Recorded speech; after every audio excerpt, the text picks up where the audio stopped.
Nilou's kit infuriates me. Hey everyone, it's Oz. Welcome. As the title suggests, I'll be talking about Nilou today, a character that I actually would kinda like to have, but I'm saving my wishes. Anyway, before I start, I just want to say that what makes me angry isn't that she's bad or something. In contrary, her teams are pretty great, but her kit is, in my opinion, really badly or weirdly designed. And its design combined with her being actually a good character creates some problems, but later about that. Also, this video isn't really that serious, there are some complaints I have about her, but ultimately it isn't that big of a deal. For now, let's go over what Nilou does. Her normal attacks don't really matter. Her skill, depending on how you use it, either makes you do Hydro normal attacks for a bit, or creates a ring that applies Hydro to the enemies around you.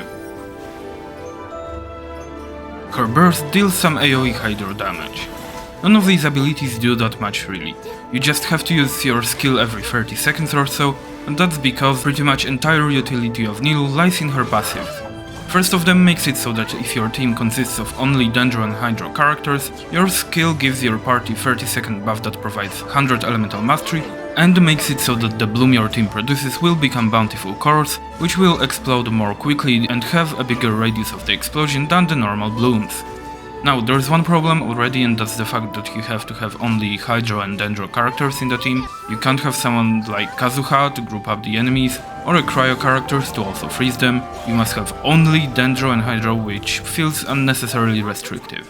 But maybe they just knew what kind of abyss they made and wanted to restrict Nilou a bit.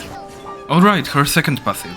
Basically, it buffs your team's bountiful cores based on Nilou's HP. This makes it so that the Bloom teams basically deal most of their damage from those bountiful cores, which is, you know, kinda like Hyper Bloom teams. I don't have issue with that.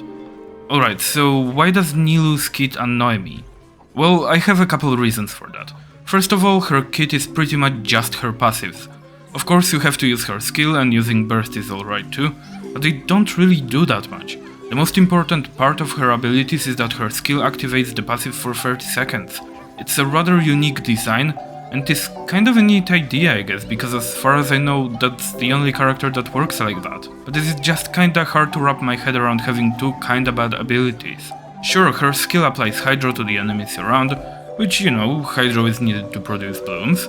But with its small range I ended up often not hitting enemies with it, which means I got nothing from it. I guess that's a skill issue though. Second thing I talked about before, the restrictions on the elements of your teammates. If that wasn't the case, I would already have Nilou fully raised and happily use her with my Kazuha in the team. But alas, maybe it's for the best. Maybe she would be too good if she didn't have those restrictions. So maybe it makes sense. But there's one thing that royally pisses me off about Nilou. Her bountiful cores can't produce Hyper Bloom or Virgin. And that's good, yeah, that's good. But wait, what's that? Virgin? Yes, as you might remember, such reaction exists. When Hydro and Dendro meet, they make little blooms. When those blooms come to contact with Electro, they deal mostly single target damage. When those blooms come into contact with Pyro, they explode, dealing AoE damage that is stronger than that of Bloom. And just like Bloom, they hurt your character. So Virgin is basically upgrade over Bloom.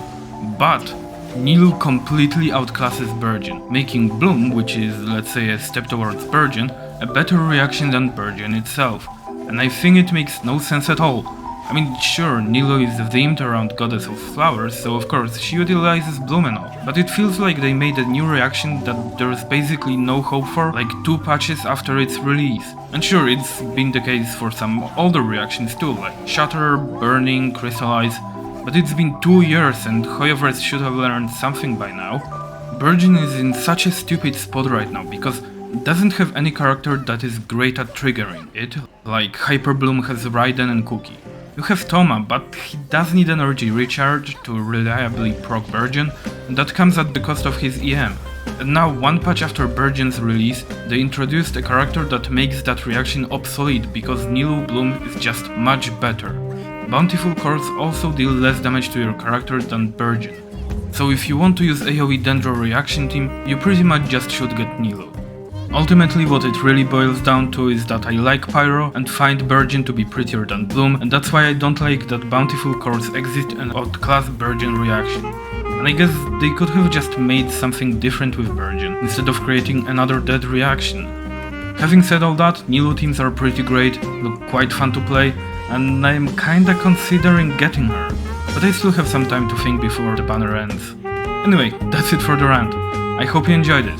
If you have Nilou, let me know your experience with her. Do you enjoy using bountiful core teams? Well, have a great day. See ya!